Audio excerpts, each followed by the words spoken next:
Good evening, dear friends. Is this? And welcome to this evening's Truth Foragers here, um, streaming on the Baltic Star. Thank you very much to our friends at the Boys in the Baltic Star for allowing us to stream on their channel this evening.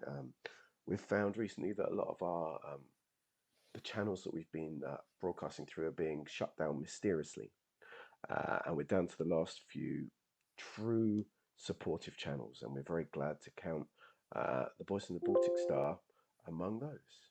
I am, as always, joined by a friend and colleague who I trust more than anyone else. So I, Dickie Waghorn, would love to introduce tonight the intelligent and wise Rick Bishop. Good evening, Rick. How are you? I'm very well, Dickie. Thank you. Very well. Um, Looking forward to this one. I think we've got some interesting things to talk about. Um, I'm very much very much looking forward. It must be said. We have four myths and legends that we've poured over them for hours, haven't we, Rick, to prepare this? How many hours would you say in total we've researched these four between us? Well, these these four specifically, probably um, a couple of hundred hours of actual book work, and then a couple of hundred hours on the web. But of course, we also bring tens of thousands of hours of experience on these subject matters already. So in our brains, we've already got all of the connections lined up. It would be vastly difficult for somebody else to get through these in that kind of time. Oh, very much so. And I think the biggest art for us is to condense such knowledge and such research down into these bite-sized chunks that we offer to you, our dear foragers that join us on this journey. And it is, I think it's a testament to the time we live in and people's feeling that there are things they're not being told, that it is that which leads to people trying to suppress us, but it's also that leads to us having a loyal and devoted group of followers who will actually open their minds and listen to what Mm. we have to say. And I'm always grateful for that. We have a wonderful group of followers who do get their nose down among those roots and they snuffle for those truth truffles with us. Oh, They do. it's wonderful. If it's your first time joining us this evening, I hope that you feel comforted by the fact that your IP addresses are already winging themselves over to our computers. It's for your safety and ours, of course, for the safety of our friends as the whole. We will run for a couple of hours, maybe this evening. I think that's about as long as we can keep the connection up for, Rick. I think it's safety reasons. I think it is, and obviously, the longer we're here, the easier it is for people to track us. And it's, people suggest that we are paranoid, but while that may or may not be true, I really think there are people out to get us. And as I say, you can't be paranoid if they are out to get you. I think you can be paranoid and they're out to get you, actually. Well, uh, for those of you that are watching that don't know the format, we will run we'll be running four different urban myths, mysteries, legends, and we will talk through all the research that we've done. Any of our dear friends in chat, please feel free to ask questions that we will answer the best as we go along. If you have any insider knowledge on these things, please get involved as well. I'm sure some of you have done research on these as well. So please, extra knowledge is always interesting. It's a sharing space after all.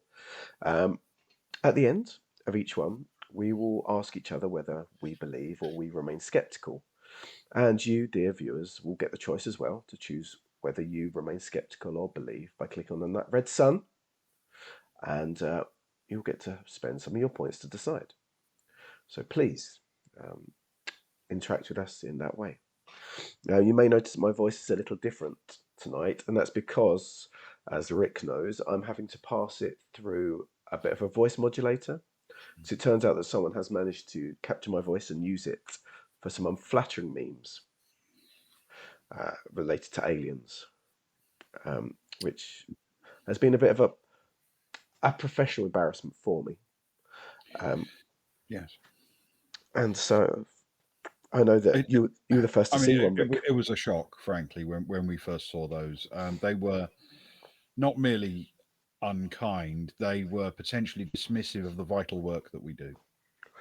Exactly that, exactly that. And so that would, so dear viewers, that will explain why, friends, that you may receive a letter at your doors tomorrow. Just asking, we're going to up the series of checks we need to do on you before you can become one of our friends. We just have to be a bit safe. You have to understand that, of course.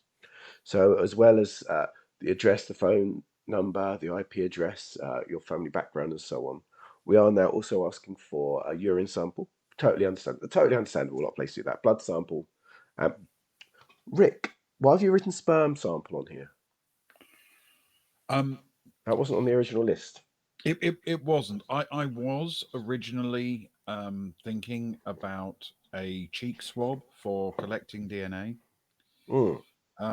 and I I did change it at the last moment. But I now that I think about it, I think I may have had something else on my mind at the time. I can't remember what it was. Well, it's out there now. So if people want Hmm. to follow through, that's the the cost of truth can be quite an expensive one from time to time.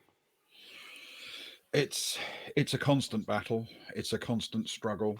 It's not just the uphill fight against the oppressors, the secret societies, the dark world governments, and potentially all sorts of much darker things that are out there.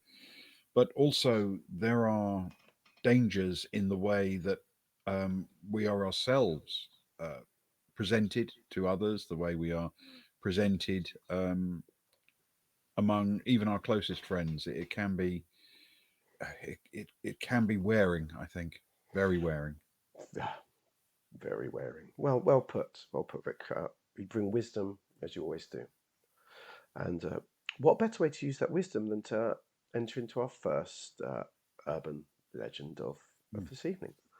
And it's are we going back in time? It's to one of our old mysteries of the past. This is one of your favourite slots that we do, Rick. You love a mystery from yesteryear.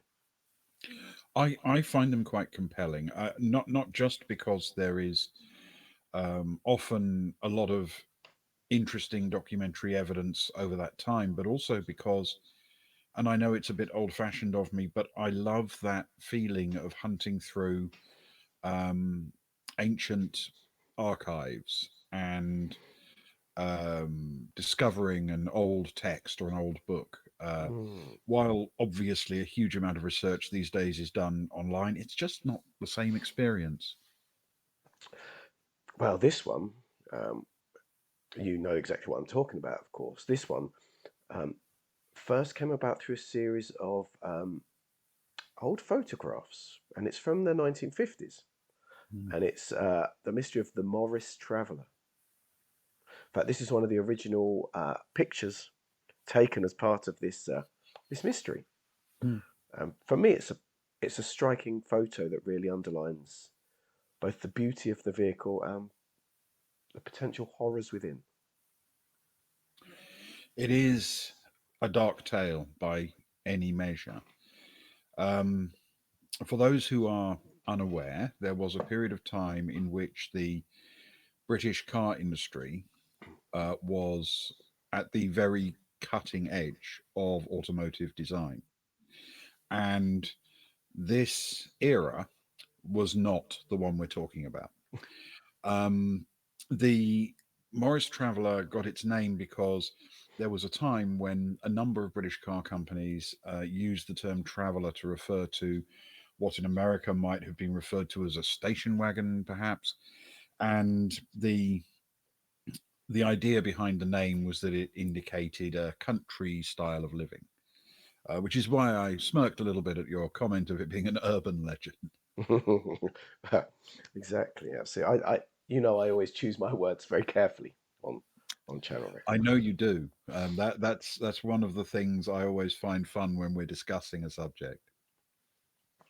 Exactly. This tale, of course, of the Morris Traveller, um, started up. First sightings were in the 1950s. I think 57. I think was the earliest that my records went back to, about the original sightings of the exact same Morris Traveller showing up all around the country almost at the same time. Yes, it's that during this era, and I think people have to understand this.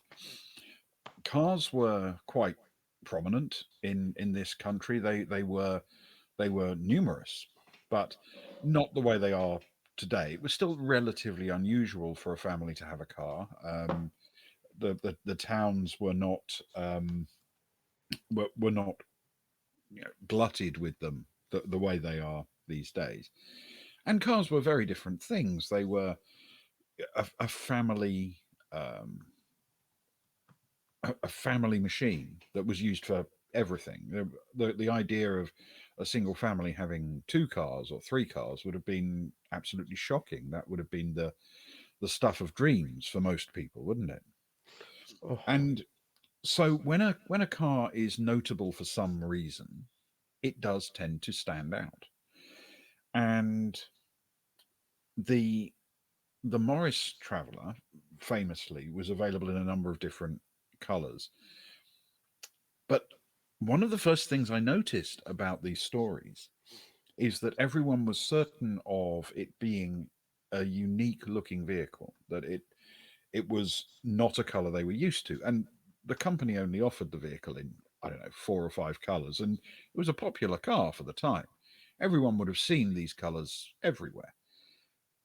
And everyone agreed that this particular vehicle was not in one of those colors. But nobody could agree what color it was, which I find quite fascinating. it's it's it shows up in the records with it's strange. Of course, photos of the time were all black and white, and they showed it of a similar shade, the shade that we see now. That, of course, you couldn't tell what color it is looking at the picture as is. It could be a blue, it could be a red, it could be a purple or a green for all we know. It could. And and as you say, no one was exactly clear on what it was. But in every car, there were certain distinguishing features of the car that always stood out exactly. And so if people ever got surprised and confused about the colours, there were certain things that were the same. For a start, the number plate was the same Mm. wherever it showed up. Uh, there was a certain a mis I call it a mismanufacture maybe of the wood towards the back. A one off quirk, I would say. At the very least, you could call it that, yes. And of course, they said the most terrifying thing was that the back seats were always smeared in blood. Yes, this is the thing that when people saw it parked or as it drove past them in the daylight, they often remarked about the blood was something they found quite startling. In fact, in my researches, almost all of the earliest reports I found were from police reports where people had called in the fact that they'd spotted a car which had blood soaked seats. Unsurprisingly, this alarmed people, and they reported the car. But those police reports were eventually decided by the authorities, who I think are quite close-minded in these things, to be some form of coordinated hoax. Um, Partly because when the authorities investigated, of course, the car was usually gone, but more importantly, because they would receive multiple reports of the car in different towns, different cities, different parts of the country on the same day. And this is not a car that can move fast enough to get from Bristol to Edinburgh in just a few hours. Absolutely, absolutely. As Ewan asked, what was the number plate? We do know it was quite a prominent feature, and it shows up in a lot of the photos. It was seen as the thing you needed to take the photo of for proof at the time. It was 472 DMR, which got the numerologists, of course, researching. Um, those that looked into devil numbers or all kinds of strange alien figures were fascinated by it. Mhm. Rick, you spent a long time looking at the number plate. In fact, was there anything you found in that pattern? The there is a trait among humans that we see patterns everywhere.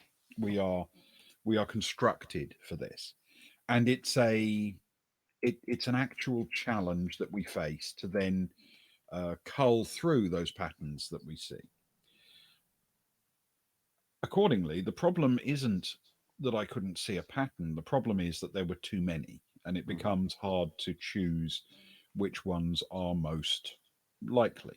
of course, of course. The the ones that appeal to me in particular, um, which seemed the most logical, I suppose, revolved around the fact that it is entirely possible for the 4, the 7, and the 2 to also represent letters. They are numbers that look quite similar to letters. The 4 Mm, like an A, the 7 like a T, and the 2 like a Z. Um, and that giving you 6 letters to conjure with instead of 3 does allow you to put together a variety mm, of different words. And as I worked through the various possible places, I did uh, find myself looking at the letters and the numbers exactly as written, rather than like an anagram or anything like that. Um, and if you do that, if you were simply to say it out loud as atstmer, this actually is something I found. I found an atstmer in my notes. mm, Um, it's a Babylonian demon, and mm. one that famously disguises itself to fit in with the place and time it lives. And in 1950s Britain, what could look more innocuous than a Morris Traveller? You see, that to me, it makes a lot of sense, of course, and it ties in a lot of that. On more than one occasion, people reported that this Norris Traveller was burnt. That people fearing it, feeling scared by its presence, that it would bring bad omens to towns and villages, which it did. Mhm. Generally, once it was there, maybe an older lady in the village would die. People say just of old age, of course, or from freezing in the winter, or a cat would be run over, or someone knocked off their bicycle. The crops would not be so good that year, and so on. So, Exactly. yeah, um, while it was there, and so it was burnt a number of times, but it always came back again in a different part of town. And they did say that it was almost as if there are reports. This is a bit what I'm not so sure on. I don't know about you, but almost screeching was heard as it was set alight. Um, yes, I think that's one of those things that only appears in certain Mm, of the eyewitness reports, and so you have to accept that the way it's described in some of them, you would assume that the volume, the way it made people feel when they heard it, if it were repeated in the others, it would have been a notable part of the report. So it may be something that only happens in certain places or certain times, or it may, of course, be that some people uh, set fire to an innocent Morris Traveller, having mistaken it for this one. it's also possible that a stray badger snuck inside for some warmth and sadly got caught up in the charade. I mean, it's certainly possible, though we are talking about a Morris Traveller here. I'm not sure a large badger could fit. It's a very good point, Rick. Very good point.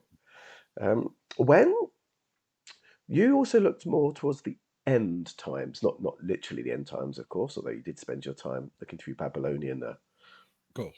uh, gods and future reading. Um, When was the last of the Morris travellers of this ilk reported? It was quite a while they were being seen for.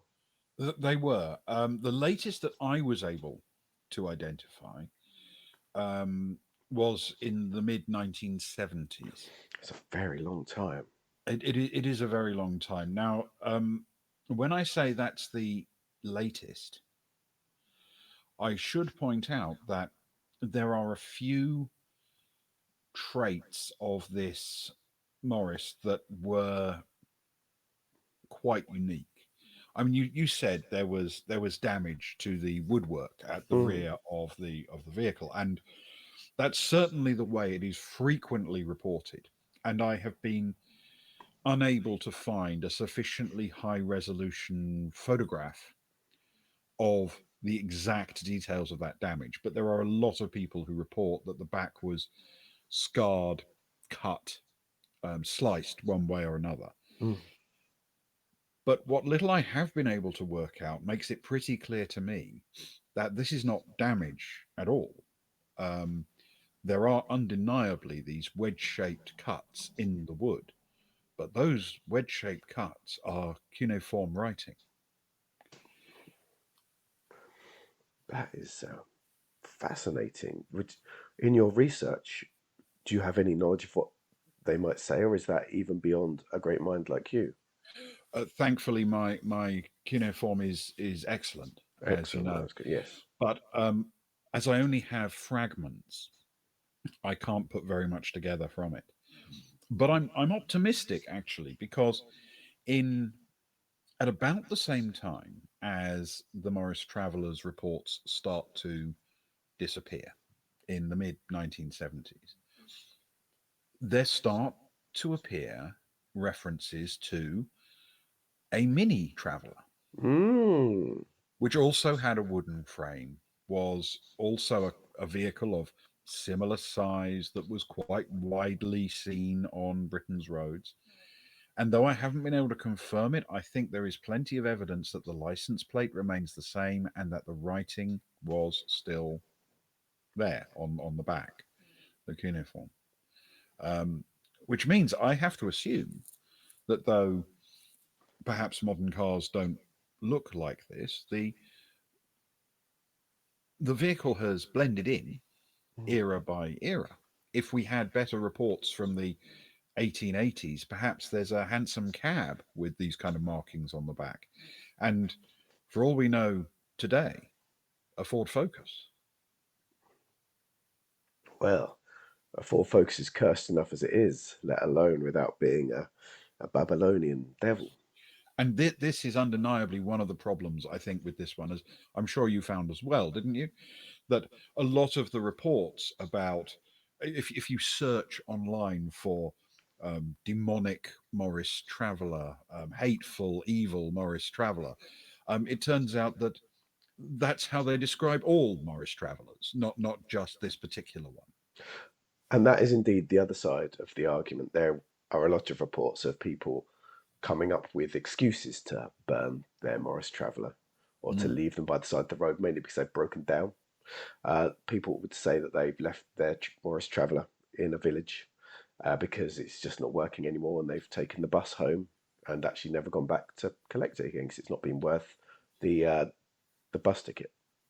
Absolutely, and obviously this is a problem that um, now, years later, um, makes it much harder to do real research into this. So the question is, Rick, with both sides of the story looked at, the tale of the Morris Traveller. Um, Let me just play the music, the very important music. Bear with me.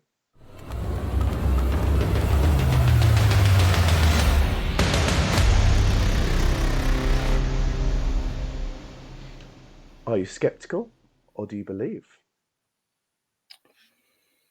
Well, I must confess that in the case of the Morris Traveller,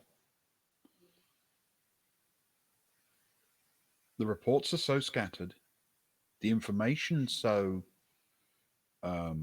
muddied, I don't see a coherent attempt to mislead here. I believe. You know, I did have a feeling tonight that that we were going to get some good old fashioned belief out of our good friend Rick Bishop. I believe. Fantastic. Ah, fantastic. Myself, Rick, I also believe. I think there's enough there. We all know the Morris Traveller is a hateful car anyway. Some would say demon possessed, but I think there is more to this story than just that. I truly do believe. Um, what is chat saying, Rick? How are chat feeling about this? So far, it is a universal, I believe, and I have to say this is remarkable. I'm not sure we've ever had that before. No, it's very true. Normally, one or the other. Um, 60-40 or something like this, but Mm. all I believe. It's fascinating. Yes, Well, I think that speaks not only to the experience that people have of the Morris Traveller, that everyone deep down believed they might be possessed, but also to the overwhelming amount of evidence from so many disparate sources. well, it's a wonderful way to start. It's very rare. We start with 100%, Mm. and it makes me excited for the rest of the evening. I'm going to continue this excitement. We have a couple of callers this evening, Rick, and one of them is a friend of mine I met while you remember that I did my summer trip around Nottingham I and remember it Sherwood well. Forest, yeah, and I made a new friend there. Um, and he's agreed. In fact, we did one show together, and he's agreed to join us this evening, which is wonderful. And he passed the background check. Oh, did he ever? He's the highest percentage I've ever seen scored on the background check. That is fantastic.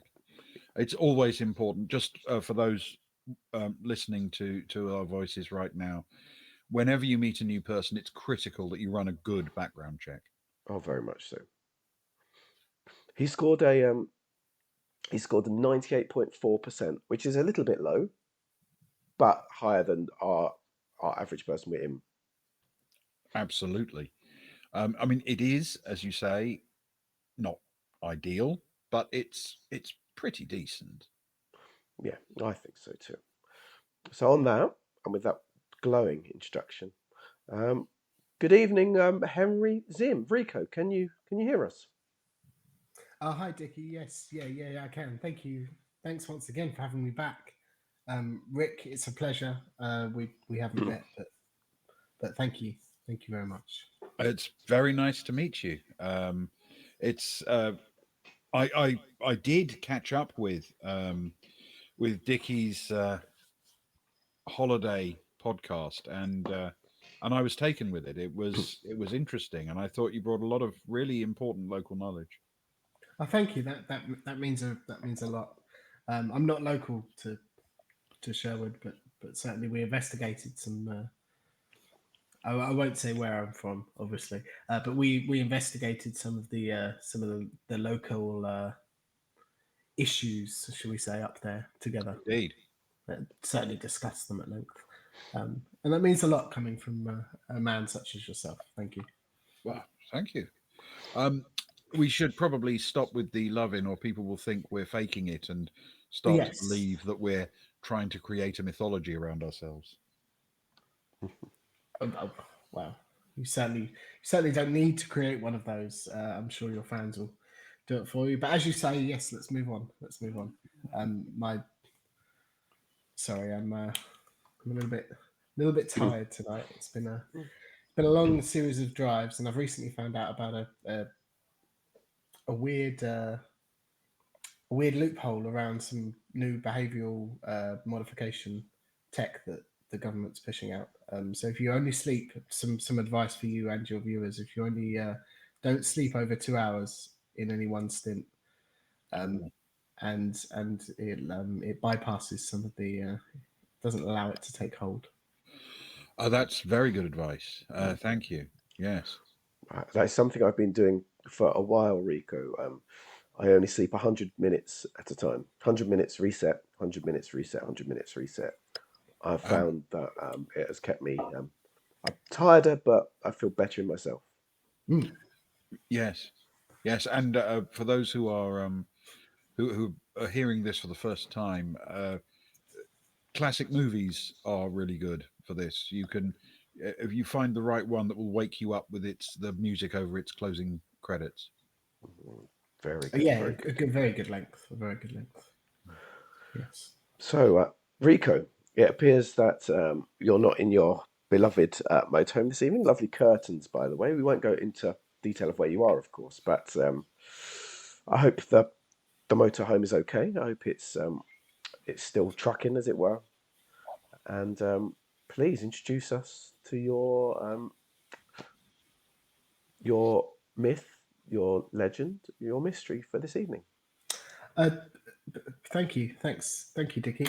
Yeah, no, it is fine. It's just parked just down there in the car park just outside. I have one of many safe places on my travels across the country where I know the owners of a few B&Bs that have a good setup here. They've got a nice clean safe room that I can do things like this from, and certainly search the internet for the upcoming investigation that I'm on. Um, and I'm at one of these places this evening, somewhere in between our last meeting, Dickie, and um, and the fair town of Yalding. I'm not sure if you're familiar, Oh,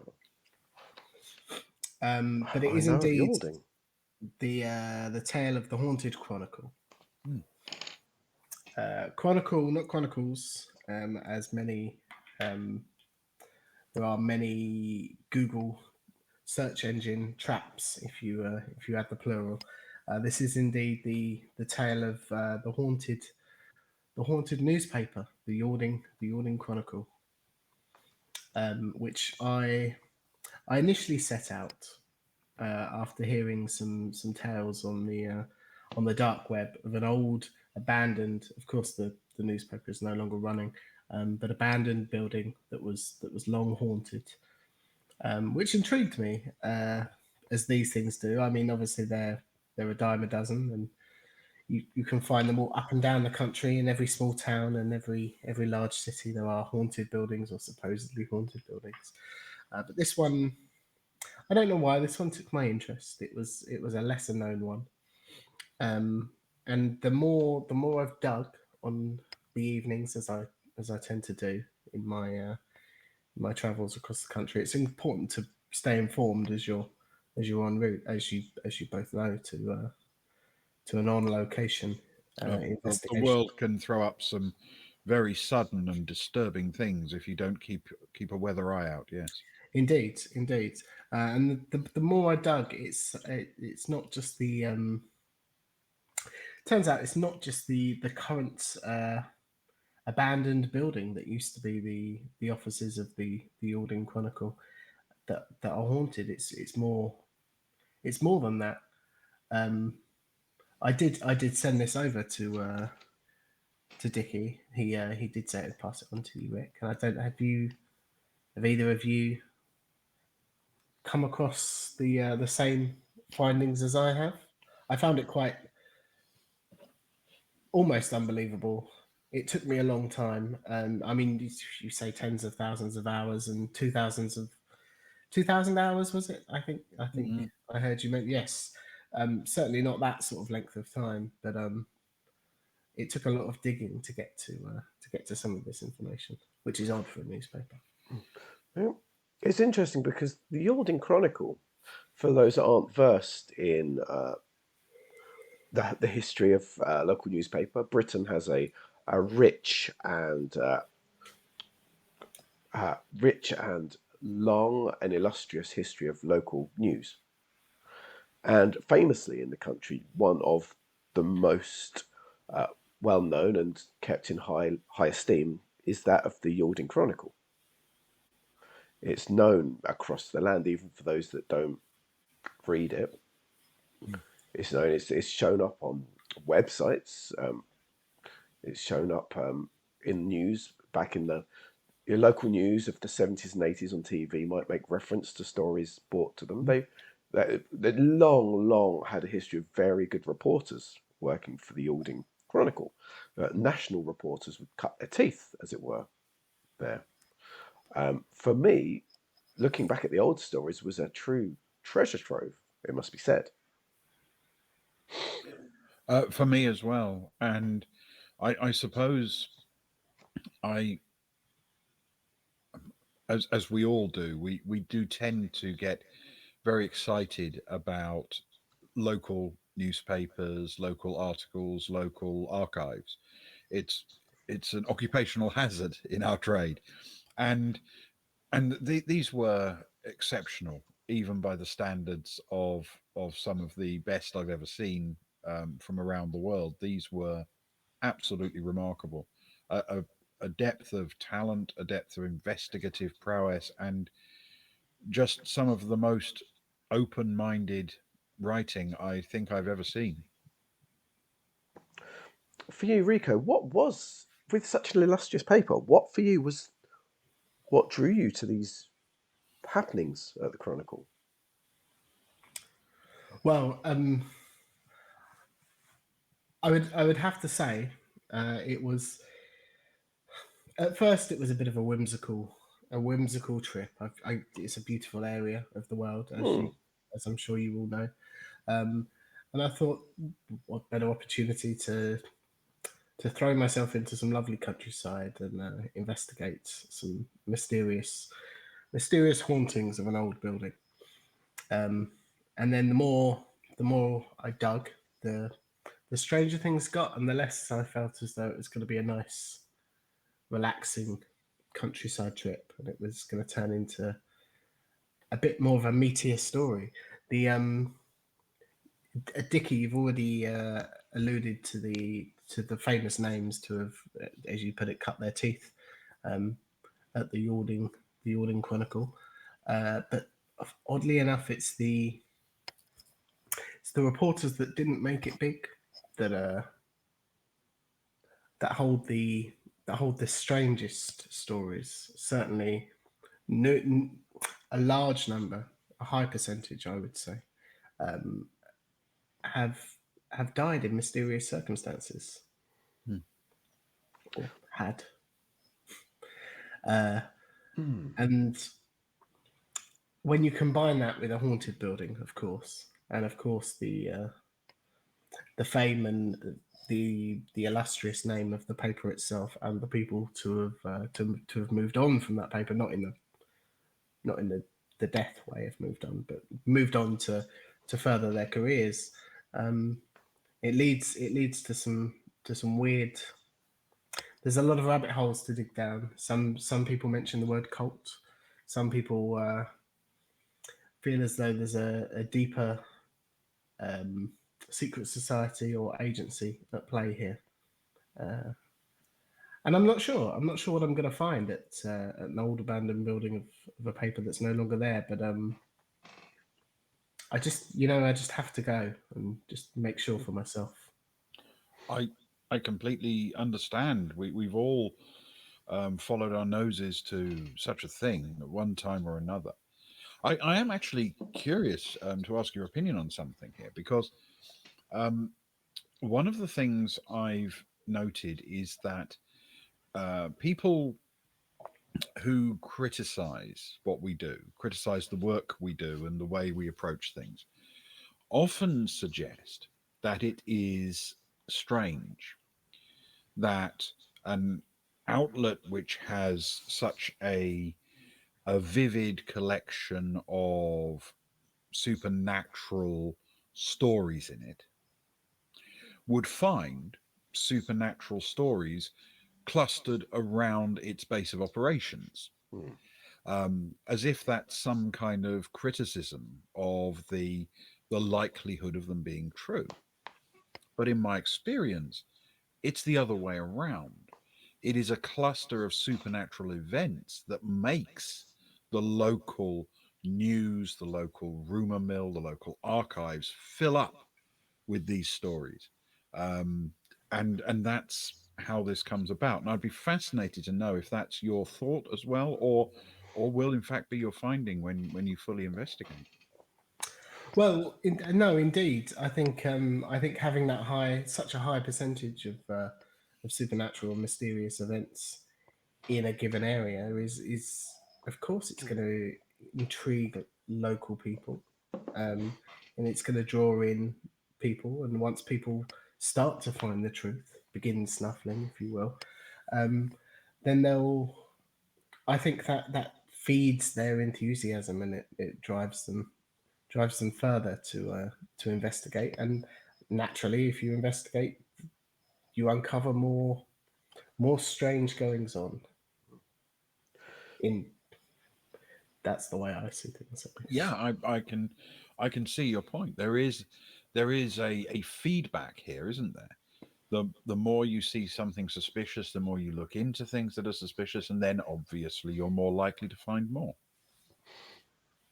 I think an interesting point for me as I looked into this after you told us about it, Rico, Mm, was I found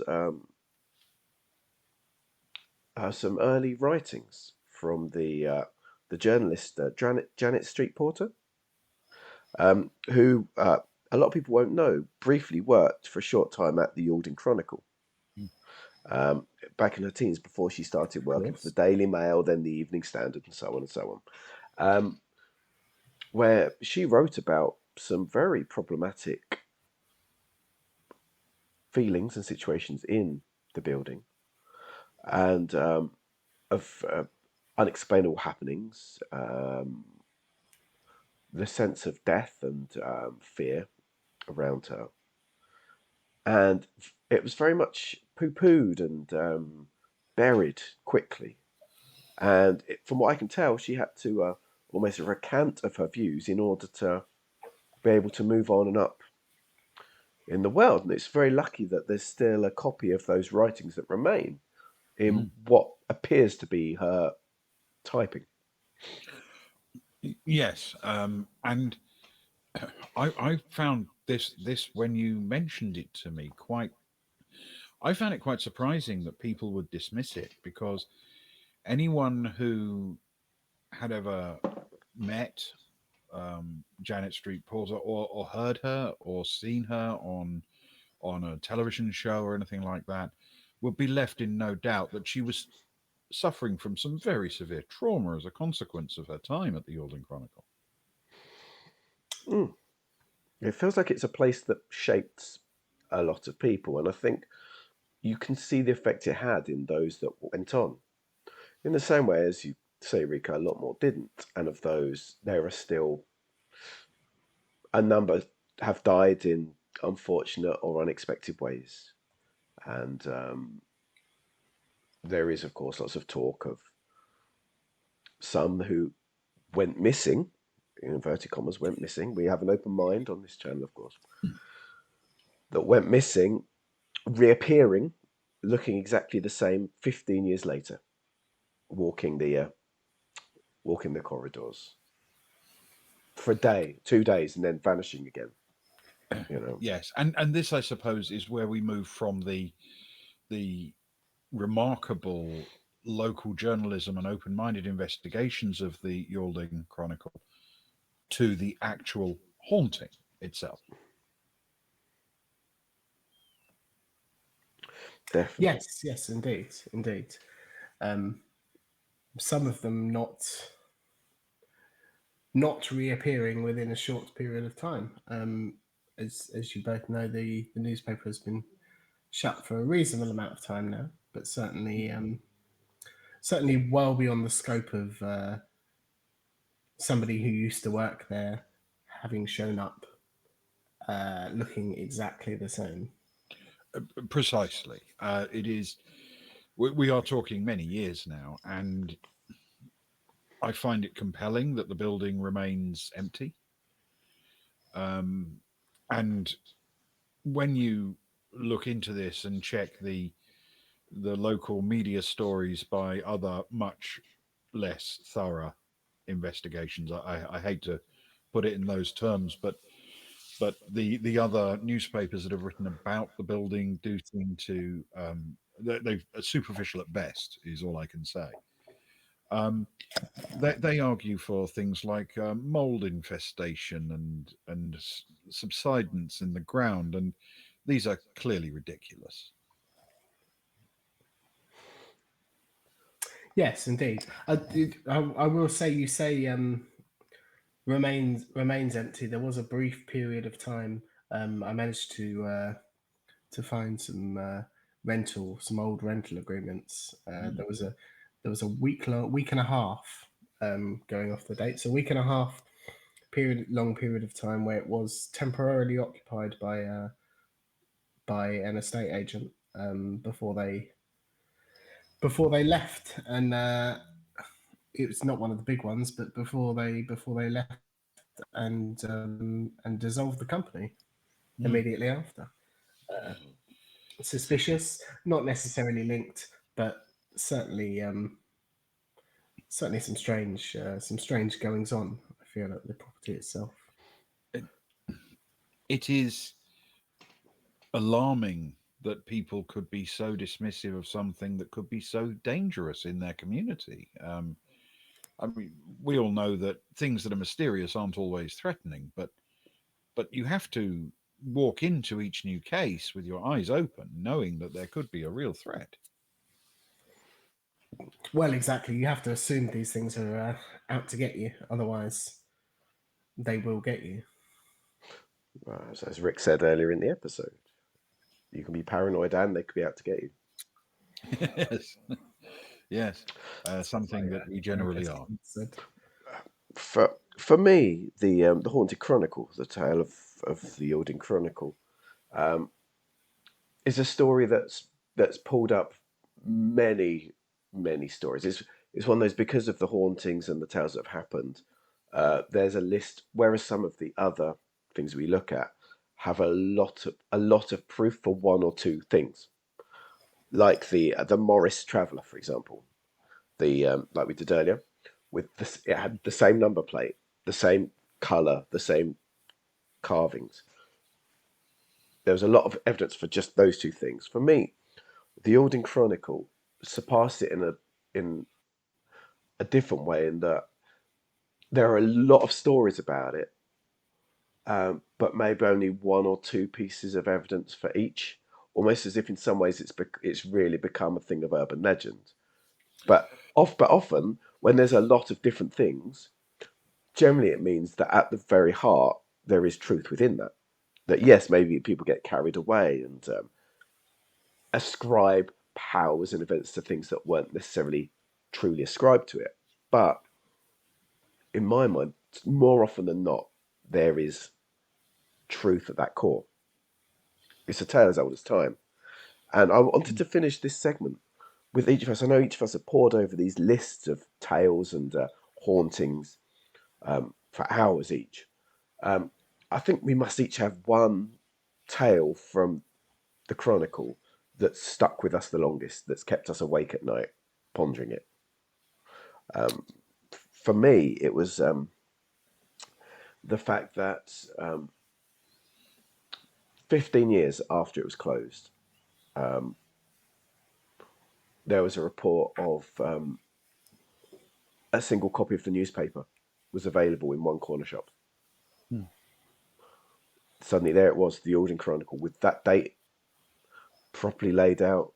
A small edition, but a full edition nonetheless, with the names of reporters that were tied back, were the names of reporters that were long dead. Hmm. For me, that was striking, and that sat deep with me for the rest of the week. Really, really shocking in ways. It got me thinking a lot, I think. Um, Rick, how about you? What for you was the tale from the Chronicle that really sat with you? Well, actually, similarly to yours, though the writing inside the chronicle is particularly interesting. There was a thing I found, not not within its pages, but associated with it. And this was an unusual trail of facts I followed. I found myself exploring the northwest of England's archives in Blackpool um, about 6 years ago. A man by the name of Gregory Spode was found dead under extremely suspicious circumstances. No murderer has ever been identified, and local press have suggested that it was probably a very unusual suicide. But Gregory Spode had two different editions of the Yalding Chronicle on his person, one down each of his trouser legs at the time of his death. And I think that cannot be a coincidence. It must be something to do with his end. Does make you think they must be linked in some way. That's what logic would suggest. Hmm. Rico, we finished the segment with you as we started it. It was you that brought it to our attention, and we thank you very, very much. Um, Clearly, you're a believer, but for you, what story is the one that really made you pay attention, really made you search deeper? Well, it's very kind of you to finish with me, Dickie, Rick, and once again, thank you for allowing me to come here and to discuss such things with you. It really is a pleasure. Um, for me, the the sad passing of former reporter who indeed didn't move on to greener pastures as some that we've already mentioned previously in this episode. James McGowan, um, who was found somewhat locally in I think it was about 12 miles away from the. I've got the numbers here somewhere. 12 miles away from the paper headquarters, in the middle of a farmer's field. Nothing around except a few bush lines. Um, Apparently, they were found laying on their back, typewriter on their chest, and their head unfortunately caved in, as if something had been dropped from a great height. And Mm. it's saddening, and it's another wasted talent, but also filled with more questions than answers, which is something that I find many of these tales. So a lot of them could be explained, given a weird coincidence, perhaps, but certainly not all of them can be explained by one solid theory. Not one that we've found yet, and Mm. that is why I continue south towards Yalding in the Uh, morning at least. Excellent. And we obviously wish you well on your journey and your investigations. Thank you, thank you. It's, it's been a pleasure to have you with us, Rico. Thank you for talking again. A true new friend. I appreciate you. So, Rick, I'll play the music. Mm. Well, I find myself in a quandary here because while the exemplary reporting of the Chronicle undeniably contains valuable insights and information into any number of truly unexplained things, I am as yet unconvinced that the Chronicle itself is actually an unexplained phenomenon. I My mind remains open, but at the moment, I have to say I do remain skeptical that the Chronicle is anything other than an outstanding source for local knowledge and open minded, real journalism. For me, um, I think it's a wonderful collection of tales. It's for me, it's surpassed more than just one story. Instead, it's almost like a collection of ghost stories of warnings of things your mother would tell you what you should be doing when you're growing up. It's got a whole mixture of those all bundled into one wonderful collection. So for me, the Haunted Chronicle, while it makes a fantastic tale of woe, a tale of shock, suspense, horror, for me, it is just that. As it stands, as much as I love it, I must remain skeptical at this time. Rick, I believe we're going to go to our break, and when we come back from our break, we've got a new friend who is going to join us. That's excellent.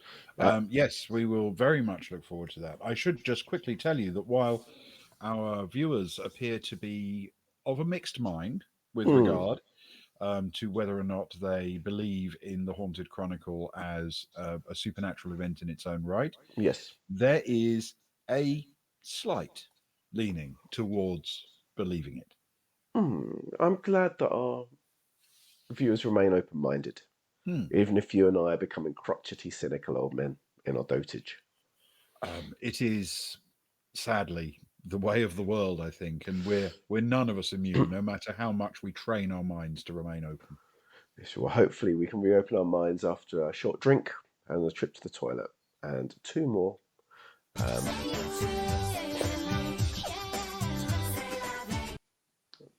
Two more hopeful truths. We'll see you all soon, dear snufflers. And we'll be back.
Good evening and welcome back to the second part of our show.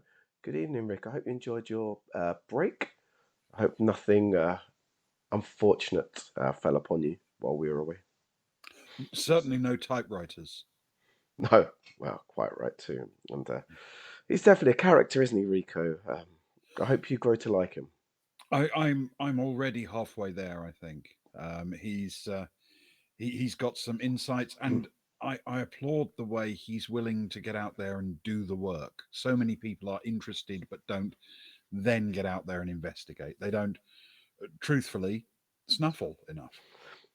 Um, the next man, we've got another. I got another guest on this evening. Speaking of going out and snuffling, um, he's a man who I met on one of my forays. And I know you're skeptical. You often are, Rick, about people that I meet on my travels, but I'm much more of an outgoing, sociable person than you. I know you prefer your time poring over maps and ruins, whereas I like meeting the fellow foragers. But I hope I've done well. He's another man that's passed the vetting test. He offered his urine sample. Mm. We didn't even need to take the piss. He Mm. offered it. Which I always respect in someone, very much so. I hope you understand him. He's from a different country. Well, I'm quite well travelled. You certainly are. You certainly are. I think you've even been to this part of the world. I met him actually while out shopping for fish fingers, and we got talking in the frozen food section in Iceland, not in the country of Iceland. That's not where he's from. It's all getting very confusing. But we started talking. It's when your eyes meet across a room and you realise you're in the presence of a fellow forager. It was very much that moment. We talked for a while. We went back to our private room and we snuffled together for a while. And he opened my eyes to some interesting things. Got me to try some new things. And my third eye was open to certain techniques and ways of doing things. And I think he can bring a lot to the show tonight. So, Rick, I'd like to introduce you and our viewers to the wonderful Doug McTaggart. Doug, are you there? Good evening. Hello. Good evening, Doug. It's yes. Hello. Dickie, it's great to see you again. It's been a while. Oh, too long. Too long. I hope you enjoyed my gift that I left you. I'm sorry I had to leave so suddenly that night. Oh, the prawns were lovely. I absolutely enjoyed them. I learned afterwards, of course, that you're supposed to defrost them. But they were crunchy, so that was okay. I don't think I'll be repeating that particular experience again, as much as it repeated on me. Yeah. It's probably best you didn't defrost them. I'd had them for 3 years, and I just panicked in what I should leave you, as you've been such a wonderful host, and that's all I had to hand. Well, if I didn't know better, I would have thought that you might well have picked up on some of the lesser known activities of the fishermen out in the Solway Firth. I figured that maybe you had been investigating a snuffling, and I thought that that was maybe a clue that you'd been given, and the enlightenment that I felt while I was. Well, basically, very warm, very sweaty, and very smelly, lying on my bed. It was insightful. Thank you. I'm not keen to repeat the experience. However, my gut is about 3 foot shorter than it was when it started. They often say, and I know Rick had a week-long experience of this some time back, but the fever dreams are often the places that you can draw closer to the truth. No, absolutely. It would have been nice if they hadn't lasted for about 24 hours. But yeah, I had some amazing insights. I felt as if the very nature that surrounds my little cottage was speaking to me of the times of past, the times of history. when people walked the hills rather than drove about them. Rick, you may have heard of Doug. It's not this. This is his true name, but he's better known online by the name Mystery McTaggart. He's quite famous. Dear foragers, you may recognise him by the name Mystery McTaggart. He's quite open. Unlike a lot of us, he's quite open about his whereabouts. He's quite famous in his part of Scotland um, as a mystery podcaster. He produces very interesting YouTube channels out on his old chopper bicycle around the towns and villages. Where again is it? Are you from, Doug? I know you're very proud about it. It's a little lesser known hamlet in Dumfries and Galloway. It's called Tangledink. Tangledink is a very, very tidy little place. It has 3 houses, a cowshed, and a very, very well kept airfield. For you, this the An airfield interesting ever selection used? of items, isn't it? It is. It's everything you could ever need. I feel. Yes, though, I mean, in a completely ideal world, a shop might be handy. Oh, it's funny you should speak about shops, Rick, because that was kind of the nature of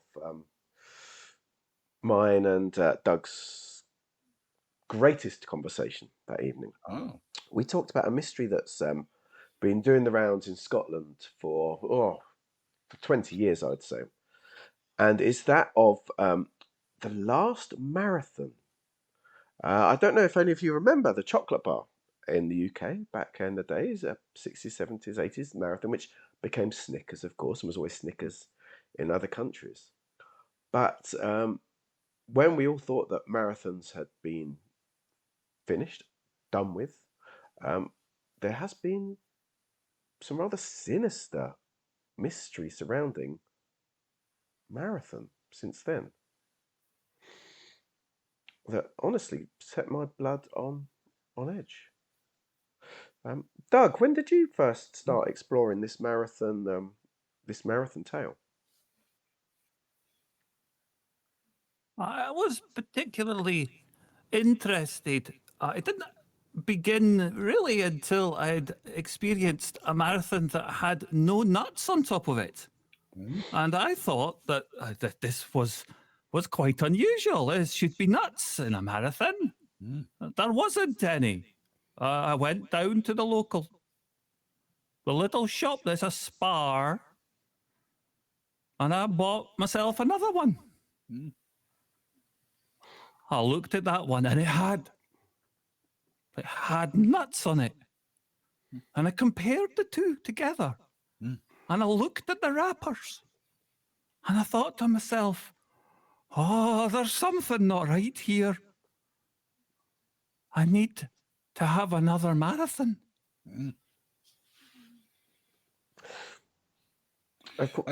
They are very Moorish, though I must confess, I'd be a little bit alarmed to find that the recipe had so dramatically changed as to omit the nuts.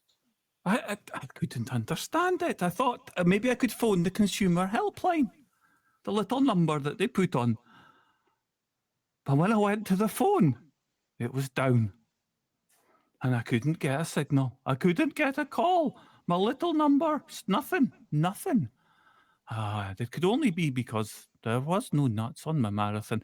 I thought to myself, aye, that is it. They've changed something. The corporation behind has done something. They're pushing out these different chocolate bars with an intent. And that's when I knew. The corporation behind the Snickers were up to something. Yes, it's often these little things that you notice that rapidly snowball into vast networks of interlocking truths. For me, it's a tale as old as time in a lot of ways. It's always major corporations with food. We've seen it with wagon wheels in the past, of course, and cream eggs. Hobnobs. Hobnobs, very much so. Monster Munch. Oh, The disappearing flavors, and it was a shock, I tell you. I heard that that for a while there was rumours of a change in recipe of Tunnock's tea cakes, which brought the whole country of Scotland to uproar. Doug, I that What? people were out in the streets rioting at that. There was at least 6 bins pushed over. It's absolutely disgraceful. I don't partake in such things myself. I just, the noise. I mean, when you go down the street to the shop and you see people and they look at you, they just look at you like you're something they've not seen before. I don't like to go down to the shops, but that day, I had to go down. I had to make an appearance. I had to be counted among the 13 people. Mm. I had to show solidarity. You wouldn't know it, would you? But I saw something there. When we were walking down the street of we were walking down Tangletink, and there was a different tractor in the field. It hadn't been seen before. And even those people who are, I know, are very straight, and your good neighbours, the very good ones, who'd never really think to look beyond the end of their nose as long as Coronation Street's still on television. Of course, yes, yes. The nice, sweet, simple folk of the world. They noticed. They said, that tractor's not been there before. Now, I didn't want to get them because we were obviously on the streets for the Tunnocks, but they know about John Deere. They know about them. They know about what they're up to, putting their technologies into the tractors so they can measure the soil quality.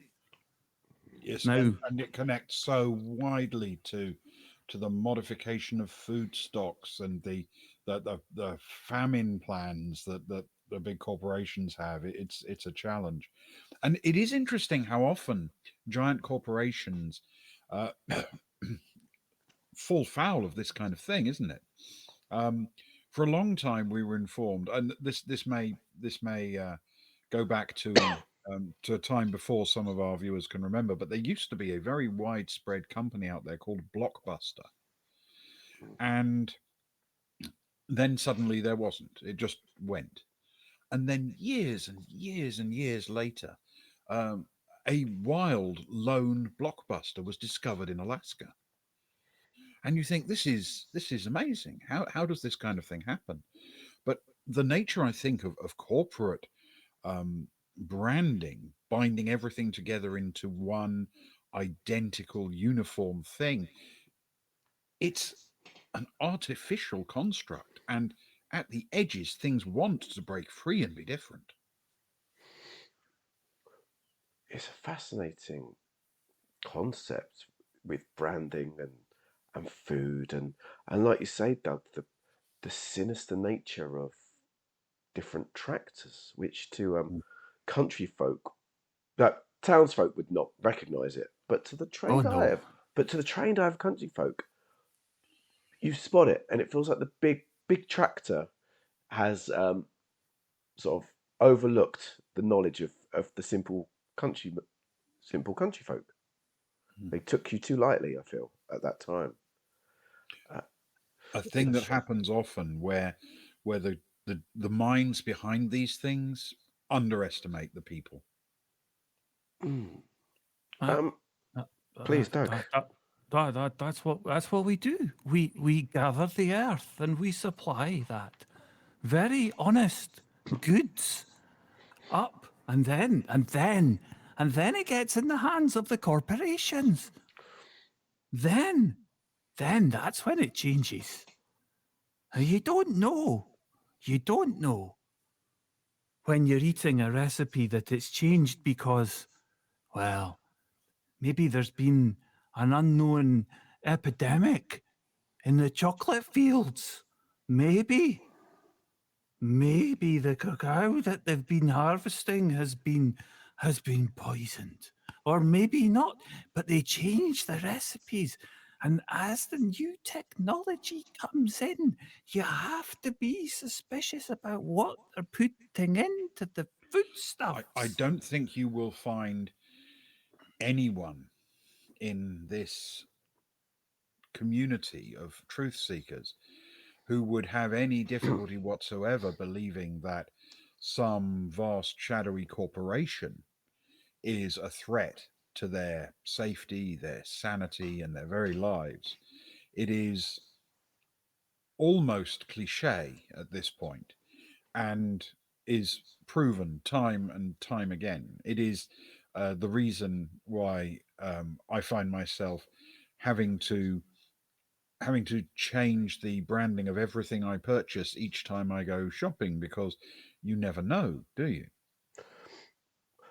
For me, the interesting part of this with the brands and things was the shop that you spoke about, Doug.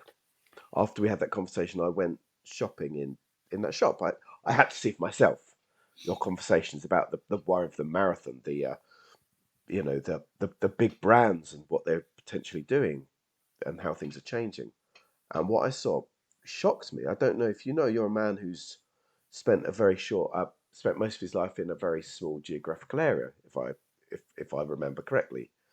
Um, but that spa, as well as still stocking marathons, had shelves. And I'm sure this sounds normal to you, but there were rows upon rows of panda pops and opal fruits and and chocolate bars that mingles and chocolate bars that I myself had not seen for years, and it concerned me that perhaps that the big food and big farm and groups like that are almost researching on people that in different parts of the country are discontinuing food stocks in different parts, almost running us in separate bubbles for some reason, but I couldn't see why. Well, that's the interesting thing about the research that we've been doing. Mm. By collecting everything from viewers on my YouTube channel in the comments, we've been comparing what they've done.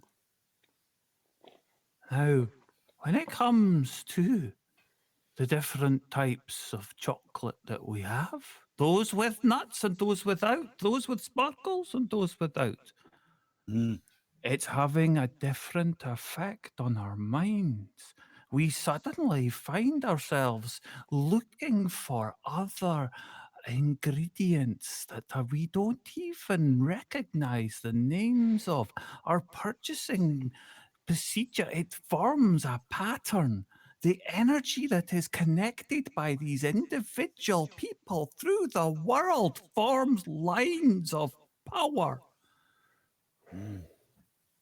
It is a common theme, a common thread, I think, among our researches, that you think you have found a thing, and then it turns out there are three things or five things or 500 things that form a correlation, like a vast network connected on a board with red string. It is an astonishing thing to see unfold in front of you, and intoxicating. Once you've had it once or twice, you want the next experience like that again. Um, It ca- pulls. It's almost like a spiritual power. It's a facet. Oh, So, what did you think about the renaming itself from Marathon? Was that part of the plot? Do you think, or was that incidental? it meant that when people went overseas, they didn't know what they were looking for. They couldn't integrate with the networks that were out there. They couldn't find themselves at the different ingredients because they didn't know what it was. They didn't know. They didn't look on the shelves. They saw something that looked the same, but they didn't recognize it. And so they formed another overlapping energy. They extended the cells beyond these people passing without knowledge. Imagine what it must feel like when you walk into a store where everyone speaks the language you understand, but you cannot find what you're looking for. Your mind is just blank. Your eyes do not see. How do you survive in that? I think this explains what we have come to call in our group the Australian phenomenon, where you see Australians wandering like zombies around a shop, unable to locate their own feet as much as anything else. It's a startling phenomenon to see. Um, Kelly, one of our beloved foragers, has made a point which I think all three of us have thought long and hard about. Uh, she says, have you noticed that the big corporates get you to use something of theirs and then they change the formula and people interact with them to get it changed back? People are asking for the original, like rats to a food bar in a cage. They want us to ask them for things. Um, of course, there's been big uproars when names have been changed for people to move back, and yet Mhm. that's all just playing into their system. I'm assuming, Doug, that when people saw that wrong tractor, people were begging for the other tractor to be back. Mhm. Oh, It's the letters that were written to the farmer Yeah. that day. Oh, it's nothing like it's been seen. Change itself alters the very nature of how our brains will work, and the type of energy that they exude. They can turn us on like taps. They can close us down like switches. Absolutely. That's how they The- do it. I mean, at the most banal level, there is always the danger that things like local directions will become meaningless and even disruptive because, if you always tell people who visit you in your home to walk down the lane and then turn right at the blue tractor, I mean, if the tractor is red, how does anybody find your house suddenly? But on a more subtle level, it's also messing with your very view of the universe. If you can't rely on your eyes to give you a consistent picture, how do you know if you're not suddenly going to walk into an invisible wall? it's division by a common language. It is, and I'm sorry to bang on about it, but it's big food, it's big farm, um, using different names and different terminology to keep us divided. Mm, It's someone to go into a store. In my store, I could go and say, I could ask for a Snickers and Starburst. But I go up into the store near Doug and they'd have no idea what I'm talking about. mm, For They them, just it's look at you. Yeah. marathon and opal fruits. But we don't mhm, necessarily know that. And yet, for two very similar, the same, albeit, pretty much, we are separated by a common language. And for me, that's terrifying. it is. I mean, it's again almost cliche to blame the pharmaceutical industry for this, but it is undeniably true that the same drug in different countries has completely different names, and not just the brand name, the package name that we're used to and they're not necessarily used to elsewhere, but I mean the actual underlying compound has different names for really common things. You can't go into a shop in America and order a paracetamol. I know that sounds bizarre, but they genuinely don't know what it is. They have a completely different name for it, even though it's a generic term.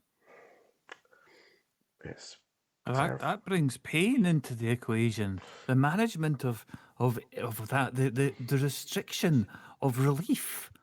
This extra the patterns that form around when this doesn't happen, when the mind is exuding this anguish. It is energy. I've been looking into those that say that they knew that there was something wrong in the spar. Mm, And every time they walked into the spar, they didn't know what it was. They couldn't say what it was. They just did not understand, but they knew something was wrong. mm. And that's when it started to become a problem because people wouldn't go into the spar. And Yes. this all started. Now imagine if your favourite and let's face it, only supermarket or shop for 25 miles begins to suffer its trade. Mm. Where do you go for your supplies? This is a problem, and this is one of these exercises we have to do whenever someone says something like, the local shop is starting to feel unnatural. One of the questions we have to train ourselves to think is, are all the local shops starting to feel unnatural? And when we look around, it turns out that the same underlying fears and worries, not universally, but at least in 2, 10, 50 locations, do tend to be repeated. And then when you extend that, when you look at where it's happening and why it's happening and when, you suddenly see a pattern emerge, and it can be an alarming experience. Um, Doug, my friends, I'd like to finish this time together with you. I guess with a request for your knowledge. What would you recommend that people do in the face of all this that's happening against us right now? What can we do to stand up against this? What practical measures can our dear foragers take?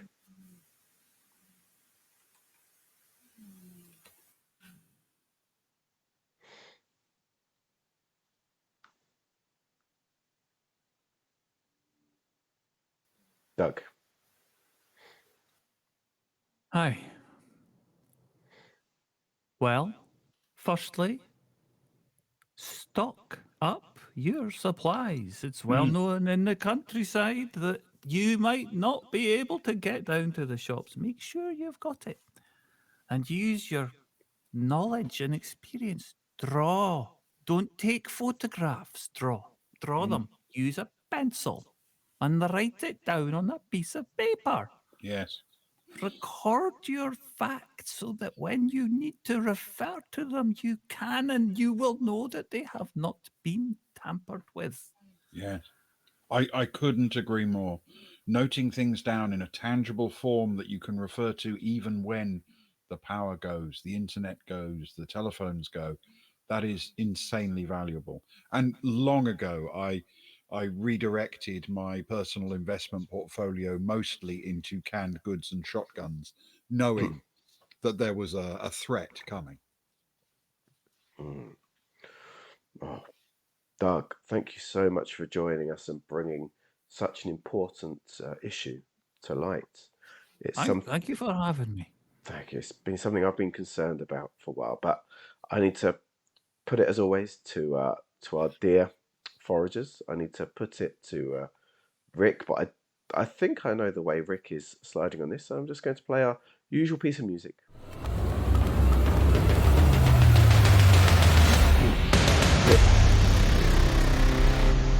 In the case of the last marathon, so the differences in food, the suspicious nature of the powers that be inside, everything that Doug has bought, do you believe or do you remain skeptical?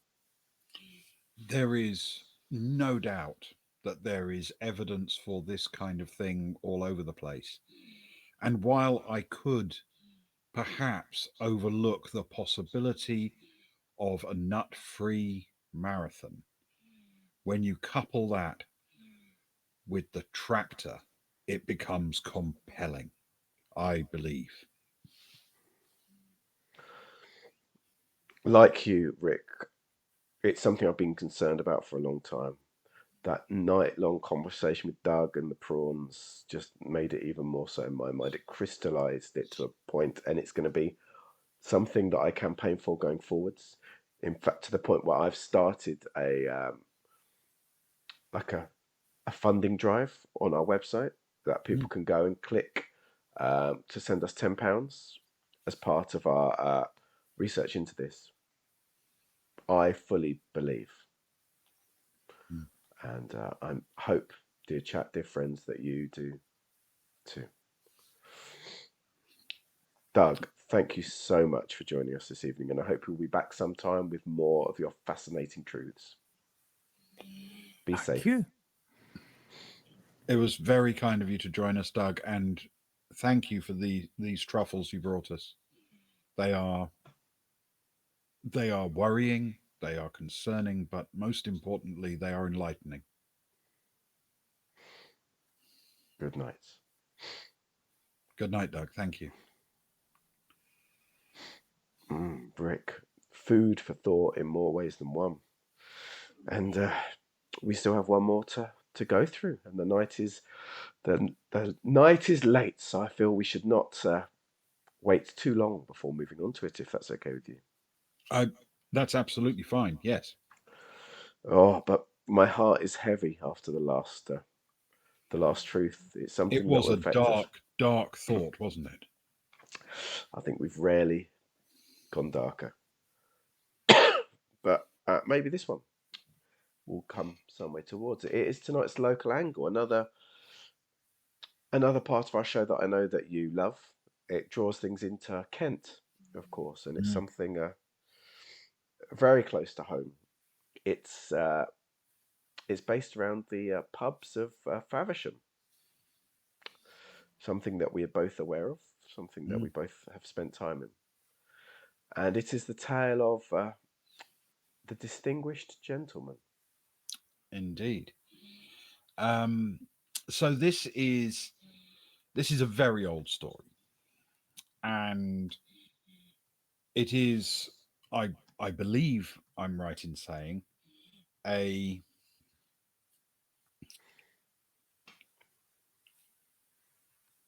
one of those times where the name might lead people to believe something that isn't really part of the story. Because though the gentleman in question is undeniably distinguished in the sense of being a man of means, as he's described, that's not actually what the word is being used for here. It's kind of a play on words, I suppose. People often do that with things that they find interesting or curious. No, in this case, when they say the distinguished gentleman, what they mean is a gentleman who can be, for some reason, easily distinguished from any other gentleman. It is an astonishing thing. So, I mean, you have feelers out in the local community as well. When did you first encounter this one? This was the first I ever heard of it was when I was out drinking on a New Year's Eve night. Now, you know that I'm loath to spend time in pubs because you never know who's listening.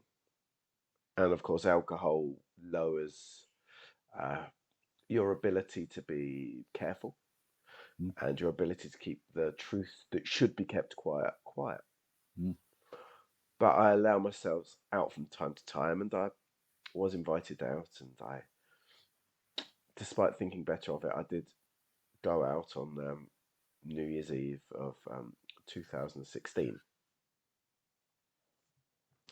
And while there, in a certain pub in Faversham, which I'll decide whether we can go into them specifically later, depending on how our dear chatter are taking to the tale.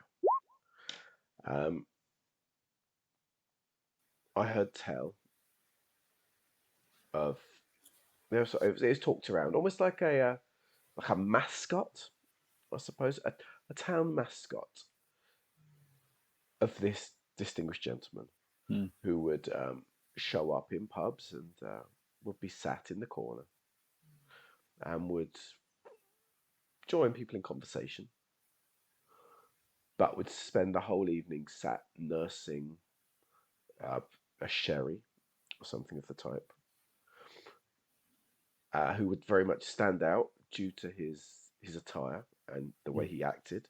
And I didn't think much of it. But although I did not see him that night, at least 3 people came over to him that evening and told me that they had seen him that evening in that pub. I believe you've also had a close run thing with the Distinguished Gentleman. Indeed, and this actually was what piqued my interest in the first instance, because you know how if you socialize, if you go out, particularly into crowded places like pubs, you will encounter people who talk about that man, you know, the one down the pub, and then everyone says, which one? Oh, you know, the guy with the hat, or the guy with the dog, or the guy with, you know, whatever. And that's usually not enough information. And then they say, oh, you know, he usually sits in the corner, and he, you know, he's often with that woman with the red hair or whatever. And eventually you nail it down to the point where everyone recognizes who you're talking about. But this was a remarkable case. I was sitting there with a group of friends, and obviously I'd seen the man in the pub just a couple of nights earlier, and I'd noted him. He was distinguished. And I didn't really pay it much thought. And then a few nights later, we were discussing that evening, and one of my friends said, "You know that that saw that man down the pub a couple of days ago, and we were talking about this. You know the man I mean?" And almost like a choir singing, everyone at the table went, "Yes, I know the one you mean." And suddenly we realised that we all did. That even though only a couple of us had spoken with him, and I unfortunately missed my opportunity to do so, I so wish I had struck up a conversation with the man. It was um, a a startling revelation that simply saying, you know, that man from the other day, if everyone around the table immediately says, yes, that is a distinguished gentleman. And I don't think I'd ever seen it quite that way before. Not for somebody who hadn't, you know, set themselves on fire in the street, or, you know, something remarkable that would attract the attention of everybody. Um, the Distinguished Gentleman doesn't appear to just drink in one pub, and this is very uncommon for those that don't know British drinking culture too well. If when you are within a town and you're drinking, you're a regular drinker in a town, you tend to have your regular haunts. You may have your absolute local, and then you may have another one or two semi-locals for different situations. So you may drink in one pub very regularly, another two or three semi-regularly, and then the odd one if you're with a group of people or such like. Um, but the Distinguished Gentleman has been seen regularly in every single pub in Faversham, which, as you know, Rick, is no mean feat. It is a remarkable feat, especially given how they are pubs cater to different crowds. They cater to different groups of people. These pubs are not necessarily all aimed at the same kind of resident. And yet, exactly this. He drinks freely everywhere. And everywhere he goes is instantly distinguished. It is it is an eerie thought that there is a man like that out there. I'm tempted to find out what he drinks. Well, from those that I had that evening with who spoke to me, all said sherry. Um, but often the reports don't from people don't go into the drinks because it's not. You don't tend to go over to someone and dip your finger in a drink and lick it to find out what they're drinking. Not if you value your finger, no. Exactly, and similar spirits can look um, similar colours even if they're different. You can't always tell a lager or an ale that somebody's drinking just from the liquid in the glass, of course. No. But it's certainly something of that variety, and people say it suits his distinguished nature, easily distinguished quite well. It's not a drink that many people drink regularly in pubs at that time of evening. Indeed. And it does seem, at least from my recollection of him as I laid eyes upon him, maybe he doesn't drink something that anyone else in the pub would drink. Maybe this is part of what makes him distinguished. As you say, sherry is actually that not that common in pubs anymore, and he may drink sherry. But if he were in a pub which had sherry, perhaps he'd drink rum or whatever. You know, he would change his drink to be distinguished. Now, the other fascinating thing is people may say, well, maybe he just has a glass at numerous pubs in one night. That's why it's just his thing. He likes to get the vibe of different pubs over an evening and then go home. But all the sightings are within an hour window. Generally, unless there's a special event, everything is squished in.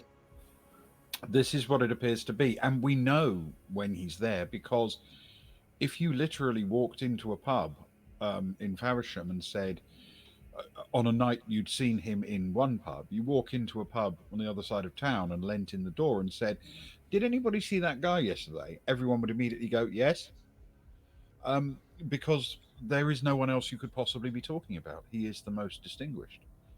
It is an amazing thing, eerie and spooky, and it may, in fact, be completely unique to Faversham. My researchers have dug up nothing quite like it anywhere else. Now, there's even records going back to pubs that no longer trade or exist in the town, or have gone under new management and new names. That he drank there when they were still running as pubs, which suggests that this is not a very modern thing, and perhaps the distinguished gentleman has been drinking at the same time, the same drink in all these pubs for quite a number of years. It gets weirder than that, though. If you remember, we were talking not that long ago to someone who lives on the other side of Faversham Creek in a building which, until relatively recently, was a pub. I say relatively recently, 20 years ago. And that's now a private house. And yet, one day, walk downstairs from having a bath in the evening to find the distinguished gentleman sitting in their living room drinking, as if he'd been there when it was a pub, and it still is in his mind. It's astonishing. This ties very much into there's a house for sale in the Ospringe part of Faversham at the minute, and it's an old pub that's been converted into houses. And there was a story that went round that as people were being shown around by the estate agent, there was a gentleman sitting in the room that used to be the bar, that is now the living room, sat in the corner drinking what looks like a sherry. And the only report back was from the viewer. I was very confused, but he looked very easily distinguishable. Yes, I think this is it. If he is remarkably someone who you never see anywhere but in a pub, or possibly a former pub, but yet if you were worried about a threat he might pose and a police officer walked in and said, "So could anybody give me a description?" everybody would immediately chorus, "Yes." It's undeniable that he is a completely identifiable, easily distinguished individual. A police officer who was looking for him and happened to walk into a pub where he was would immediately go, "Ah, it's you." It isn't possible to mistake him for anyone else. And yet, there are three main facts that have always remained true about him. Firstly, no one knows his name. Exactly. Secondly, no one has ever seen him walking down the street. No. And thirdly, no one knows where this gentleman lives. This is true. He also, I mean, I've only actually seen him once with my own eyes, Mm. but people who've lived in this town for decades tell me that he's always looked that way. And only some of us are blessed with such good genes, of course, for that to happen. Oh, yes. I mean, he is obviously, well bred and distinguished. Very much so. I think. Do you see it as a good thing for a town like Faversham to have a gentleman, a distinguished gentleman like this, among their patronage? Well, I have to say, it is a very good conversation starter. And next time I lay eyes upon him, I will try to actually engage him in conversation, because I'm excited to be able to talk to other people and say, you know what I heard from that man? And when they say which man, I say, you know the one, and they'll all go, yes, I do. I'm excited to be able to have that conversation, and I want to hear what he says. But as far as we're aware, other than some slight moments of social awkwardness and creepiness, he does seem quite harmless. Genial small talk, I've heard about him. Of course, unlike you, I've never seen him myself, but the weather, the local horse race, a spot of cricket, a minor gossip of the pub, but very short but polite conversation. I mean, naturally, as soon as I realized that this was potentially a person or an apparition or even a threat, I immediately consulted my copy of Verity's Pandemonicon, Mm. and there is nothing like that in here. There is no reason to believe that this is a threat of any dangerous proportion. Perhaps people would come to Faversham simply on the off chance of seeing such a distinguished gentleman, and those who've spoken with him seem to remember the conversation vividly and talk about it avidly. And obviously, everyone knows who they mean. In my mind, while some things we look at are clearly government conspiracy, as with Doug, of course, some things we look at are terrifying tales, either things that we believe to be true or well-intentioned wives' tales to terrify children. Again, Yes. which have their own place in our world, of course. For me, the power in this is the seeming harmlessness of the distinguished gentleman. That this is not malicious. There is not anything to be feared or worried by, but perhaps something that we should just accept, that towns should be pleased to have the distinguished gentleman. And I would love to be able to leave it at that. I really would. But whenever anyone says, isn't it nice? Isn't it beautiful? Isn't it charming? Isn't it kind? About anything, in my mind, I think that's how it hunts. And I cannot get past the possibility, just the possibility, that there is a threat here greater than anything we've faced before.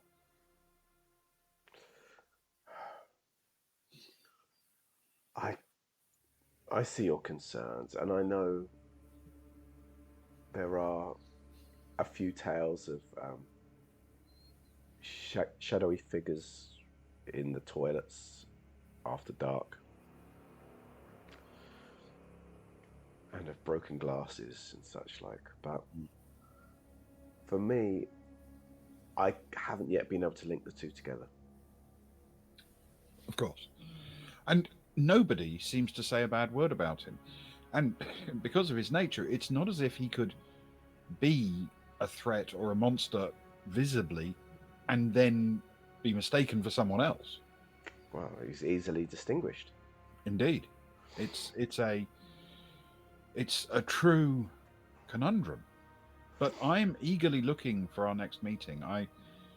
I rigorously and dutifully spend many evenings in the pubs of Faversham in You're my ongoing pursuit of this matter, and I will continue to do so for as long as it takes, no it's matter the sacrifice. selfless research, Rick. Selfless research. I'm glad that you've seemingly taken this subject as your primary concern. Someone should do, and I think, and you're the man to do it. I believe I'm up to the challenge. I have been training for this my whole life. If to finish, if you saw the distinguished gentleman on one of your next trips to a Faversham pub, be it in a month's time or week's time, or in 20 minutes' time, and you saw the distinguished gentleman in the corner and you approached him, what would you ask him? I, as you can imagine, have spent a long time thinking about this and wondering, how long would I get to speak with him? How many questions would I have time to ask? And so I've decided that on the off chance that I would only have one question, one thing I could put before him, I have decided to come up with that question, which is not only the best arbiter of a person's morality and ethics, their very soul, but is also a question that is acceptable to ask despite its depth of analysis in a pub, in case he will only have small talk pub conversations. So I will ask him, who do you support? I think on that note, it's perfect. We shall go to the final question of the evening. Now, this one is slightly different because Rick has seen the distinguished gentleman firsthand, and I have been in pubs where he has been talked about and seen, but I have not yet seen him with my own eyes. And I think we will both believe that this distinguished gentleman exists in some guise. I guess the question is more, is he just a man who wanders home at night and just happens to visit lots of pubs? Or is there something more to the distinguished gentleman? Rick, do you believe that there is something more to the distinguished gentleman, more than meets the eye? It is so clear to me that were there a reason to accept that he were nothing more than a man, he simply could not be so easily distinguished, I believe.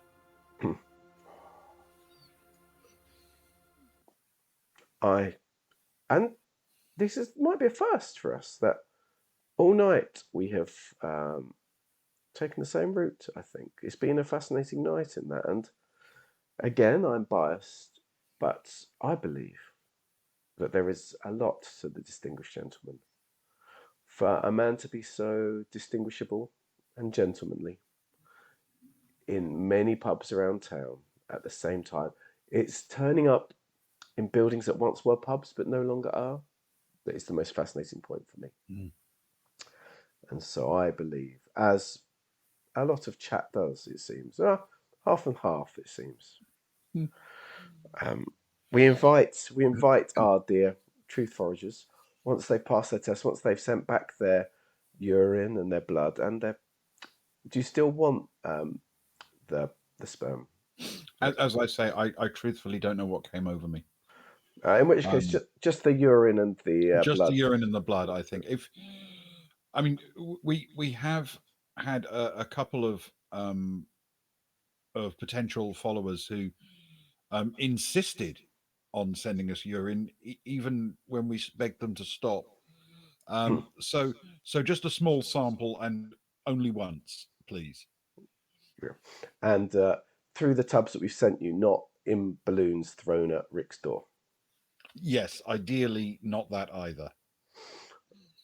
But please, once you've all passed, we welcome you down to Faversham, where you can hunt for the distinguished gentleman at your pleasure. Mm. And if you see him, please raise a glass to him and share your experiences with the rest of us. I hear It is lovely. Yes, I please hear, do. I hear that a fine time to visit the distinguished gentleman in Faversham might be the 16th and 17th of March, Rick. I believe there's I have so heard, and in fact, this may be an opportunity to mention, in gratitude for the boys from the Baltic Star who have kindly hosted us this evening, that they will be running an event in Faversham, and as you say, the 16th and 17th of March, and as far as I'm aware, I believe I'm right in saying it is actually during peak distinguished gentleman sighting season. I've heard that it's almost becoming a festival, distinguished gentleman, that people dress up as the distinguished gentleman. It's very easy to dress up because he's so distinguishable. Exactly. Yes. And they Yes. drink a sherry. This is a man who undeniably stands out, though weirdly only in.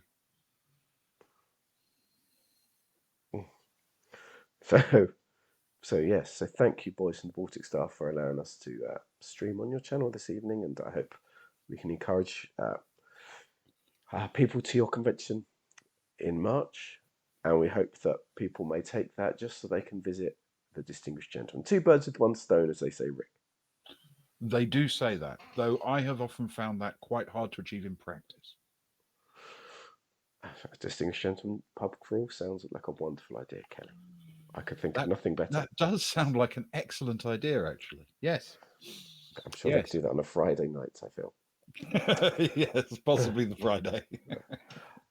Right. Thank you, dear foragers, for joining us this evening. We appreciate you as always. Thank you. Please share the truth, spread the truth. Encourage your friends and those with open minds like yourself to come and listen to us. We will, of course, be going on our live show, won't we, Rick? We're going on tour next week. We have 6 different venues, I believe, all around Port Talbot, I believe. That's true. Yes. I haven't actually visited the venues myself, but I am informed they will be filled with enthusiastic sky watchers and truth seekers. So that's something to look forward to. So it is.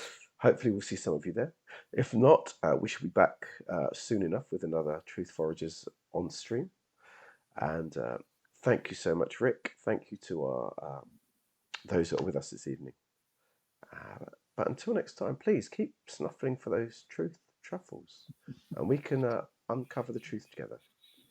Thank you, everyone. Thank you, everyone, for joining us. Good night. Good night.